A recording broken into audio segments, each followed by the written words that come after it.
Welcome to another Explainer. We've got a truly fascinating journey to unpack today.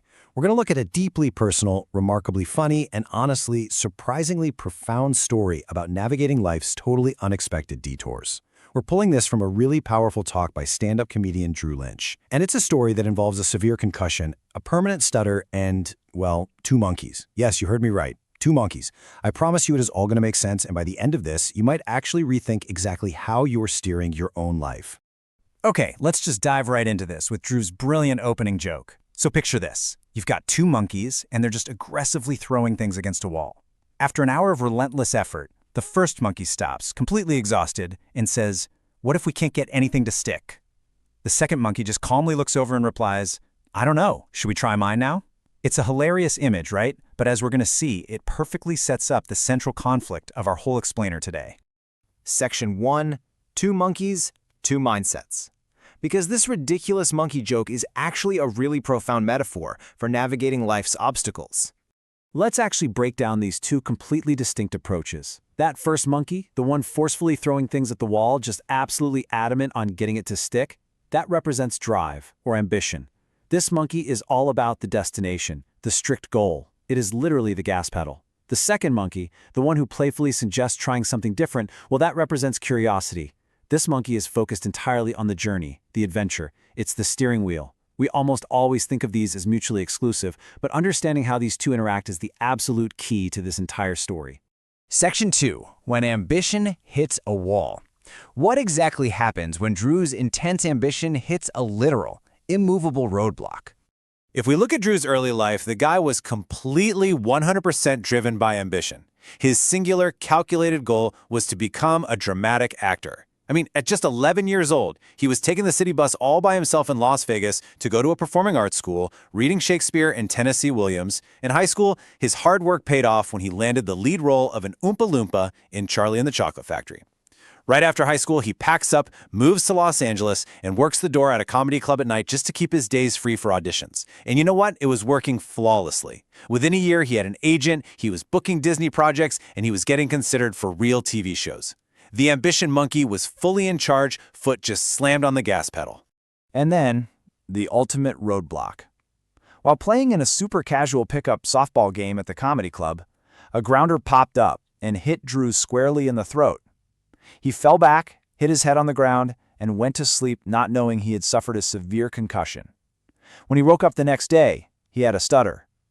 Doctors initially told him, "Hey, it'll be temporary." But weeks went by, and his voice simply did not heal. And this brilliantly, though tragically, illustrates how incredibly fast a rigid plan can just completely unravel. Consider the fallout here. Because he couldn't audition, his agent dropped him. Friends felt awkward, so they distanced themselves. His parents suggested he just move back home. And then, the absolute final blow, the massive hospital bill arrived. This was rock bottom, plain and simple. This was absolutely not the plan. This was pure chaos. He felt isolated, humiliated, and honestly like a joke. The door to his acting career wasn't just closed, it was deadbolted. The ambition monkey was literally banging its head against a wall. Section 3. Changing the perspective. So, what do you do when the ambition monkey is failing? You let the curiosity monkey take the wheel. The crucial turning point is how Drew shifted his perspective, perfectly captured in this incredible quote. Sometimes you'll watch somebody walk right into a door because it clearly says pull when they pushed. We've all seen this, right? When this happens, people usually either get furious at the door for not opening the way they expected, or they realize their silly mistake and laugh at themselves. Drew realized he was getting mad at a door that just wouldn't open. He was so intensely fixated on his obstacle that he was becoming impossible to move. He was pushing with all his might when he really needed to pull. So instead of demanding that the acting door open, he decided to just knock on another one entirely. Comedy. He stopped trying to hide his stutter in normal conversations and actually started making fun of it in plain sight on stage. He joked about the excruciating struggles of drive-thrus, first dates, and what it would be like if his voice was suddenly the voice of a GPS. And this magical thing happened. People felt so much lighter around him because he was no longer burdened by it himself.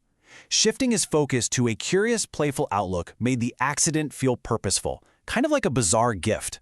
And just look at what happened when he leaned into this detour. He wins a local comedy contest. A video of that set gets discovered by the comedian Bo Burnham, who reaches out and asks Drew to open his theater tour.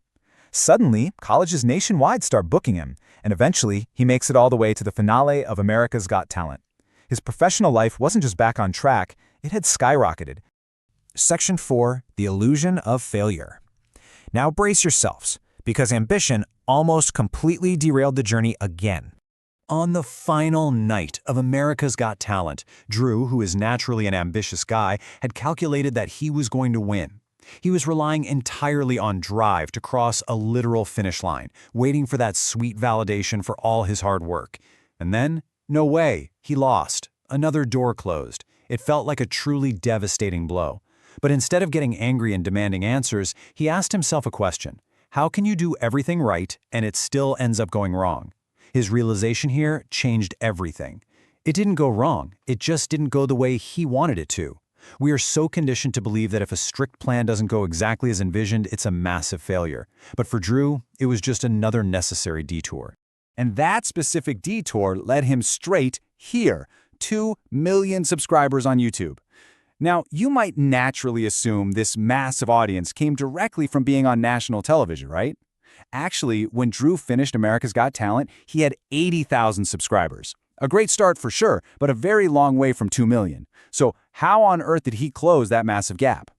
Notice the total night and day shift in strategy here. He didn't use ambition-driven TV calculations or set these rigid milestones to reach 2 million. Instead, he fully embraced curiosity. He bought camera gear he couldn't afford and editing software he literally knew nothing about. He just started vlogging about his dog Stella and his daily life based purely on impulse. His only real goal was to have a brand new personal experience once a week. If he couldn't do that, it meant his life was too predictable and his curiosity wasn't piqued. He was letting the second monkey steer the car entirely. But we do have to acknowledge how absolutely exhausting the alternative is. Just think about what Drew calls a carousel of coping mechanisms. In his utter desperation to manage his stutter and to deal with the trauma of interruptions from hecklers, he tried everything.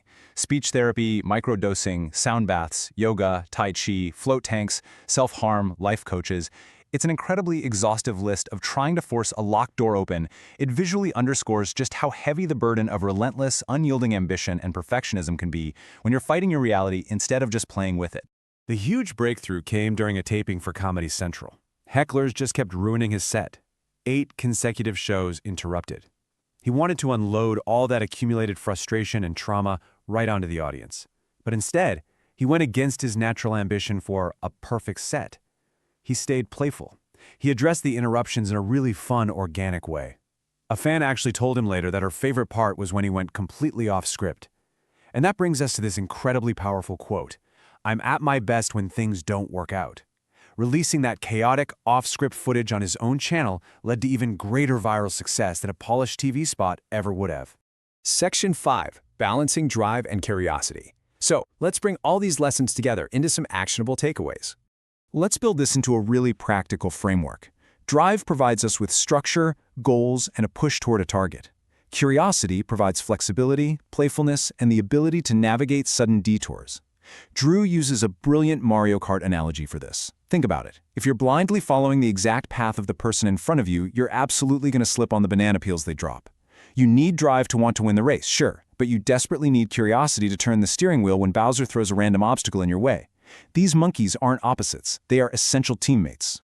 And by stepping away from rigid planning and letting curiosity guide him, the journey itself became the reward.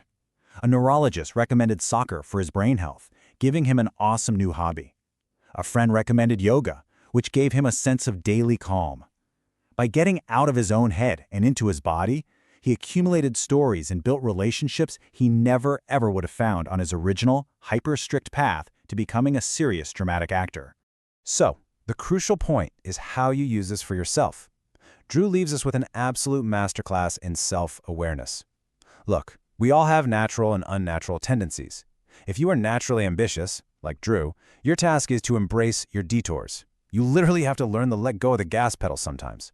But if you are naturally easily distracted, your task is to confront your deadlines. You have to learn to apply some drive.